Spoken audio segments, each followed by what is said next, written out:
Hi hello friends, welcome to our channel முகைப்பவி vlogs. இன்றைக்கி நாம் ஒரு சட்னி ரெசிபி தான் பார்க்க போகிறோம்.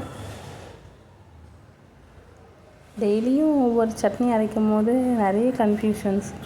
இன்றைக்கி என்ன சட்னி அரைக்கிறது, இன்றைக்கி என்ன புதுசாக அரைக்கிறது, அந்த மாதிரி இல்லை என்ன மாதிரி உங்களுக்கும் அந்த கன்ஃபியூஷன்ஸ் இருக்கும்னு நினைக்கிறேன். இப்போ நம்ம ஃபஸ்ட்டு ஒரு கடாயில் எண்ணெய் ஊற்றி கடுகு உளுத்தம்பருப்பு பொரிஞ்சோன்னே கொஞ்சம் கருவேப்பிலை ஆட் பண்ணி தாளித்து எடுத்துக்கலாம். எப்போதுமே சட்னி வதக்கிறதுக்கு முன்னாடியே நம்ம தாளித்து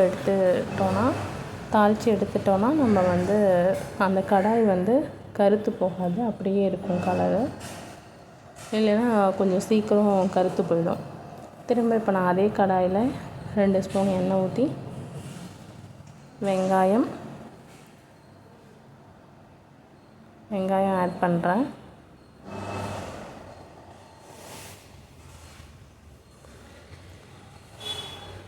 இது ஃபுல்லாகவே நானே ஹேண்டில் பண்ணி எடுக்கிறதுனால கொஞ்சம் கஷ்டமாக இருந்துச்சு.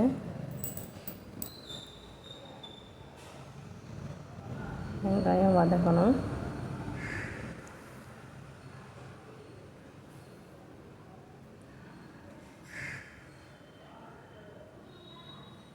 இப்போ வெங்காயம் வதங்கிறதுக்கு நம்ம கொஞ்சம் உப்பு போட்டுக்கிட்டால் கொஞ்சம் சீக்கிரம் வதங்கிடும்.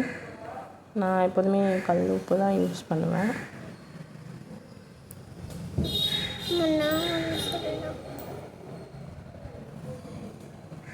இப்போ தேவையான அளவு கல் உப்பு சேர்த்து நல்லா இந்த வெங்காயத்தை வதக்கிக்கலாம்.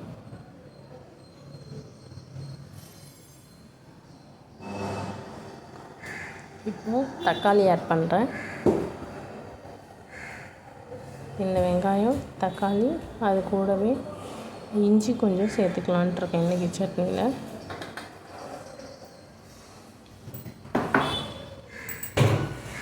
இஞ்சி சேர்த்துட்டு மொத்தமாக எல்லாத்தையும் நல்லா வதக்கிக்கலாம்.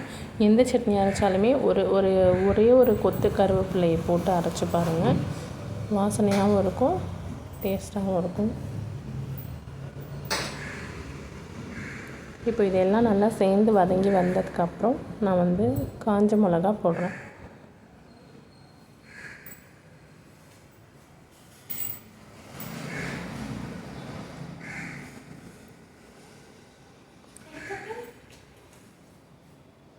இப்போ காஞ்ச மிளகா போட்டு நல்லா வதக்கினதுக்கப்புறம் கொஞ்சமாக தேங்காய் சேர்த்து அரைச்சோன்னா நல்லா கொரன்னு நல்லாயிருக்கும் சாப்பிட்றதுக்கு.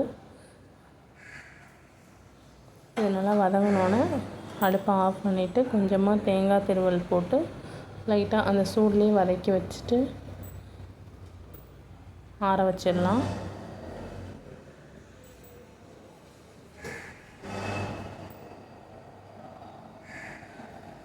ரெண்டு நாள் ஆனாலும் இந்த சட்னியெல்லாம் கெட்டே போகாதுங்க. இப்போ வதக்கி முடிச்சாச்சு. நம்ம இதை ஒரு மிக்சர் ஜாருக்கு மாற்றிட்டு அரைச்சி சட்னி எடுத்துக்கலாம்.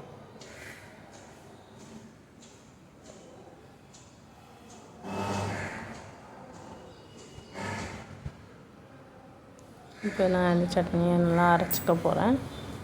தேங்காய் சேர்த்துருக்கிறதுனால ரொம்ப மையம் இல்லாமல் கொஞ்சம் கொரப்பாக இருக்கும். சாப்பிட்றதுக்கு நல்லாயிருக்கும். இட்லி, தோசை, சப்பாத்தி எது கூட வேணாலும் வச்சு சாப்பிட்லாங்க. ரொம்பவே டேஸ்ட்டாக இருக்கும். தேங்க்யூ.